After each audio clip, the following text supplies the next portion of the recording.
नमस्कार मित्रों, मैं कवि दिव्येंद्र दीपक आज आपके सामने अपनी एक अन्य कविता के साथ। जैसा कि आप सबको ये मालूम है कि पूरे देश में इस समय किसान आंदोलन की चर्चा है।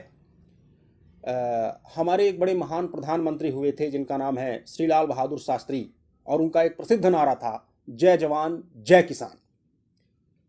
किंतु पिछले कुछ सालों में आत्महत्या करने वाले किसानों की संख्या, मंदसौर में किसानों पर चली गोलियां और वर्तमान समय में किसानों की भयावह स्थिति को देखें तो ये स्पष्ट होता है कि वर्तमान में उनका ये नारा जय जवान जय किसान का आखिरी सांसें गिन रहा है। ये अकाट्य सत्य है कि कोई भी पार्टी, कोई भी दल, कोई भी नेता जवान या किसान से बड़ा नहीं हो सकता, क्योंकि जवान और किसान देश के आधार हैं और ये नेता, दल, पार्टी, लोग ये आधेय हैं, और आधार के बिना आधेय का कोई अस्तित्व नहीं होता। किंतु बड़े दुख की बात है वर्तमान में कि वर्तमान में जो किसान आंदोलनकारी अपने हक के लिए आंदोलन पर बैठे हैं, धरने पर बैठे हैं, उनको लोग भाड़े का आदमी कह रहे हैं। अरे भाई, भाड़े पर कोई अपने प्राण न्यौछावर नहीं करता। और अभी आप देखें कि 35 से ज़्यादा किसानों की मौत हो चुकी है। इसी संदर्भ में मेरी एक कविता है, मैं प्रस्तुत करना चाहता हूँ कि विश्व भरण करता निश्चल विश्राम न करता एक पल है। विश्व भरण करता निश्चल विश्राम न करता एक पल है, जिसके अनुपम श्रम का साक्षी अंबर और महीतल है। विश्व भरण करता निश्चल विश्राम न करता एक पल है, जिसके अनुपम श्रम का साक्षी अंबर और महीतल है। गिरे बिजलियां नभ से या सूरज ज्वाला बरसाए, भीषण शीत लहर भी जिसका मार्ग रोक ना पाए। कर्मठता की मूर्ति किंतु वाणी मृदु भाव सरल है। कर्मठता की मूर्ति किंतु वाणी मृदु भाव सरल है। अमृत पान कराता जग को पीता स्वयं गरल है।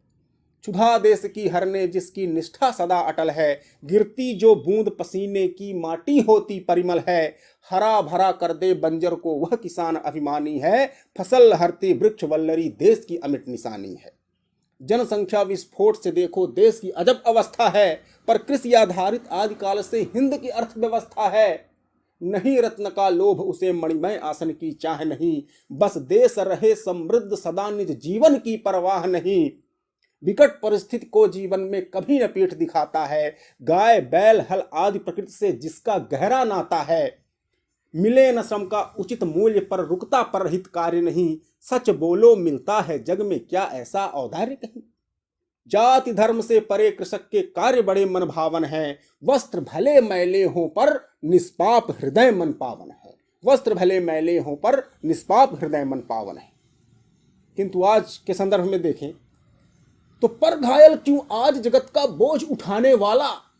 पर घायल क्यों आज जगत का बोझ उठाने वाला। कठिन तपस्या करके तप का पुण्य लुटाने वाला। क्यों कृषक आज प्रतिदिन अंदर ही अंदर टूट रहा है। क्यों महासिंधु के भीतर कोई लावा फूट रहा है। क्यों विपुल कोष उपजा कर वह दाने को तरस रहा है। क्यों शीतलता का प्रतीक विधुपावक बरस रहा है। संभवतः इसलिए कि शासक निरंकुश बन बैठा है।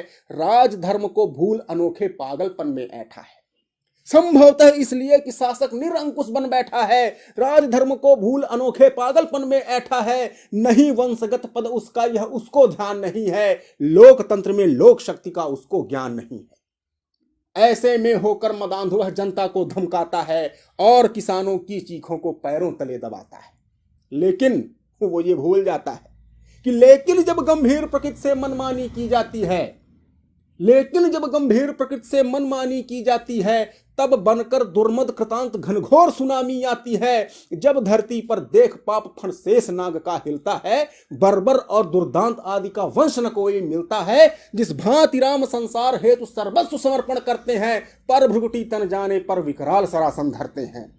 उसी भांति निश्चय ही अब परिणाम भयंकर होगा। कृषकों के आक्रोश का फल भीषण प्रलयंकर होगा। होगी क्रांति चतुर्दिक, समय न होगा व्यथा सुनाने का। करें प्रयाश्चित गलती का या सिर धुनकर पछताने का।